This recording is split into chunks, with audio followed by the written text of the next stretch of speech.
Good afternoon, everybody, and welcome to our latest Meet the Management podcast. My name is Marc Ashton, and today I'm joined by Mike Brown from ETFSA. Mike, nice to be chatting. Mark, yes, good afternoon to you and to all your listeners. Thanks for giving us a chance to chat. It was so good to catch up with yourself, Gareth, and the rest of the team the other day. It feels like it's been forever since we've had the opportunity to do some face-to-face interaction and get a bit of an update on the ETF market. Maybe before we get into the main subject of this discussion, maybe just remind our listeners a little bit about who ETFSA are, where did they start, and kind of what is the role that you see them fulfilling in the South African market?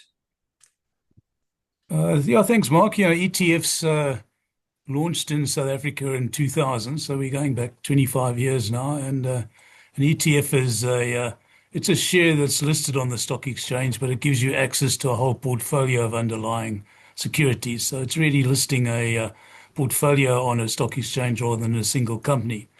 And so I was involved with Satrix, which was the first ETF that listed on the JSE. And then over time, Sanlam took control of Satrix, and I started ETFSA, which is a specialized boutique company that just uses ETFs to construct portfolios and to provide clients with solutions which give them, living annuities or retirement annuities or tax-free accounts, or even being able to pick their own ETFs through our platforms and so on. But we only do ETFs. We don't do anything else. So we know what we reasonably good at, and we stick to it.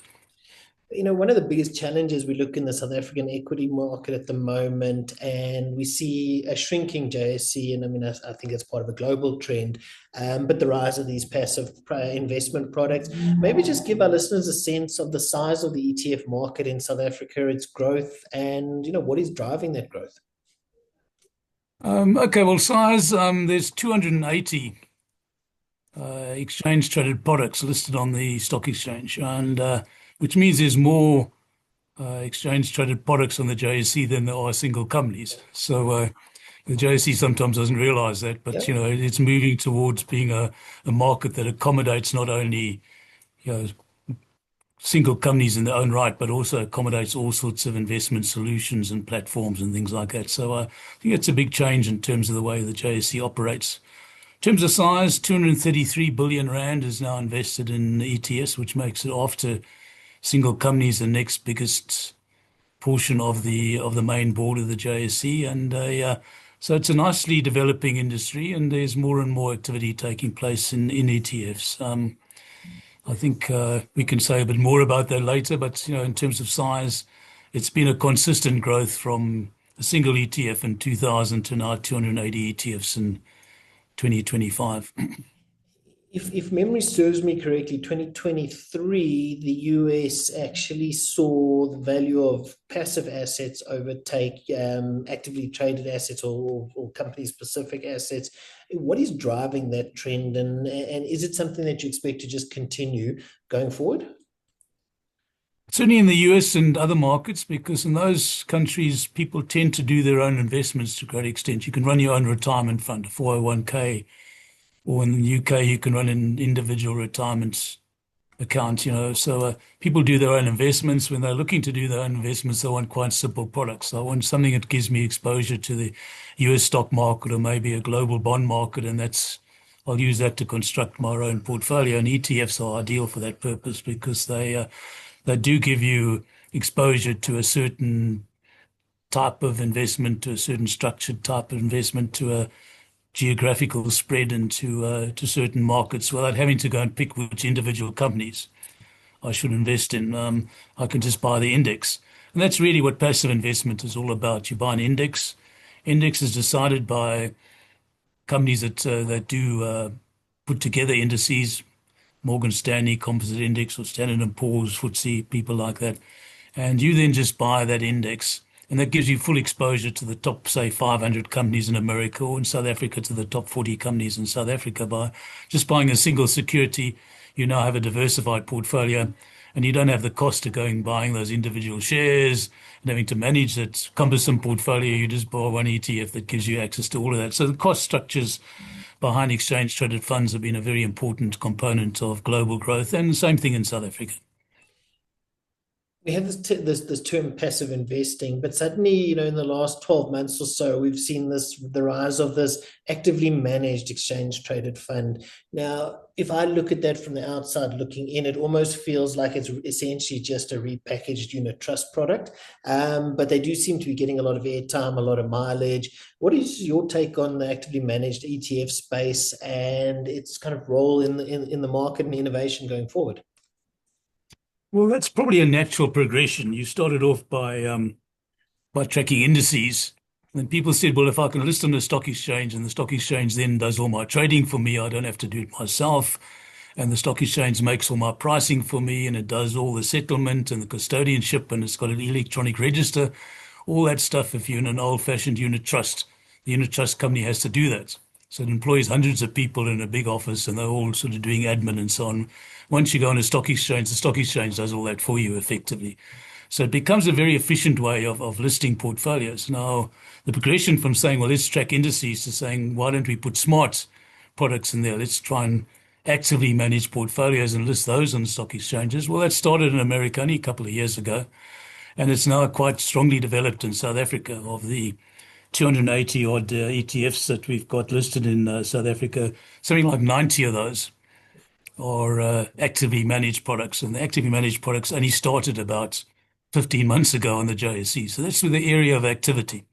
And what we're seeing is more and more. I think we've got 45 different asset managers, including some of the big insurance companies to small boutique asset managers, saying, I'll list my portfolio, my actively managed portfolio on this JSE, and let's that become my platform for investors being able to come in, buy and sell my particular portfolios. And that trend's going to continue. So that actively managed situation where we've got actively managed alongside index tracking or passive portfolios, I think will be a big development area going forward. And I look forward to it because I think it will open up the investment industry in South Africa quite substantially. Once you're on a stock exchange, you have to be entirely transparent. Every day you've got to say exactly what's in my portfolio, whereas segregated portfolios or unit trusts that typically don't want to tell you what's in the portfolio because that's a competitive disadvantage. You want to have the advantage of people not knowing what's in the portfolio. Now, you'll tell them what it was 6 months ago, but things could have changed a lot from 6 months ago to today. With an ETF, you know exactly what's in that portfolio at any stage. You know exactly what your costs are. You can go and look on the exchange and see what the bid and offer price, who's prepared to sell and who's prepared to buy at what price. You can determine your own prices. So it's a much more open, almost 21st century way of doing investment, whereas some of these older type segregated investments, unit trusts are sort of, last century type of stuff. Not saying, don't want to say anything bad about them, but this is a natural progression, I think, in development of the industry. We're talking about innovation, development, etc. I mean, there've been some quite interesting products listed over the last kind of 12, probably 2 or 3 years. I mean, you've got very much geography specific things, China, India, emerging markets, dividend strategies. And I think there was quite an interesting one recently listed, which allowed you to effectively pick the best of in a particular sector. Where do you see innovation in terms of product mix and product development going from an ETF space, and any products that stand out for you? Well, there's lots of products that stand out, I think, in the ETF space because, if you're a South African, you can't buy gold bullion unless you go and buy jewelry or a Krugerrand, but you can buy a gold ETF that gives you direct exposure to the gold price in US dollars. Trades in the JSE in rands, but it's a direct link to the gold price going up and down on global markets. And that's been a great investment in the last year or two. I mean, it's outperformed virtually every other investment. Now, you couldn't do that otherwise. Now, that's happening in ETFs, and you can also invest in copper and platinum group metals and all those sort of things through ETFs. But the actively managed space is becoming quite interesting because as active managers come along and they say, what can I do that's innovative? Then they can come up with some quite interesting products. You can actively manage your exposure, for instance, to income. Most people invest in a money market fund, which is 3 months deposits at banks. But income funds now say we can go and invest in bank paper or interest-bearing instruments, but up to 3 years. Now, if you have that longer duration, then you get much higher interest rates. You can buy fixed interest bonds, you can buy inflation-linked bonds, you can buy corporate bonds linked to solar power development and things like that. So that opens up your market quite substantially, and it has to be actively managed so they can look at when does paper mature and can we replace it with something, does something innovative come in the market? Somebody suddenly come and listed a really nice instrument that tracks development of a new power station or something like that, and we can invest in that as an income fund. So I see innovations taking place in the bond markets. That one you mentioned where an active manager comes along and says, well, we've got the Titans Fund, and the Titans Fund says, let's take the top 9 sectors in the US market and pick one best company that does best. And so, in AI, artificial intelligence, you probably have NVIDIA, and in consumer foods, you probably have McDonald's, hamburgers, and things like that. They pick what they think is the top company, and then they invest in that top company portfolio. And they can change that if they need to.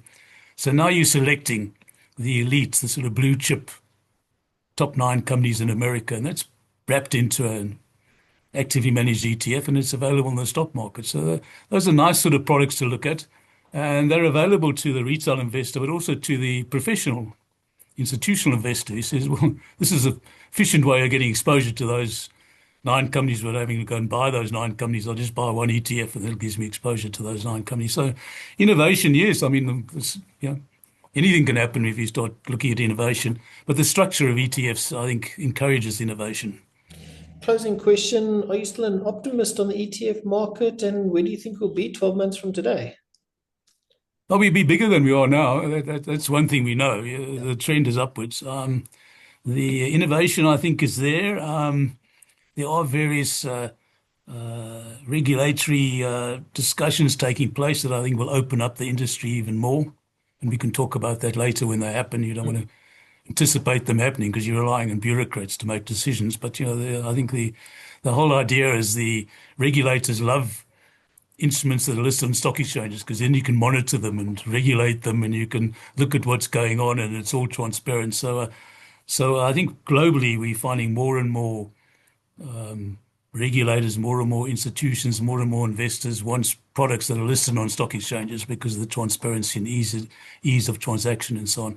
And I think in South Africa, we're really just getting to the early stages of that development. So I think things will develop a lot more. I'm an old bloke. I don't want to try and anticipate what younger minds are going to come up with, but I think we'll have some very interesting stuff appearing in the next 12 months or so. Excellent, Mike. Thanks so much for your time, and looking forward to following this up with the next innovation and the next era of ETFs in South Africa.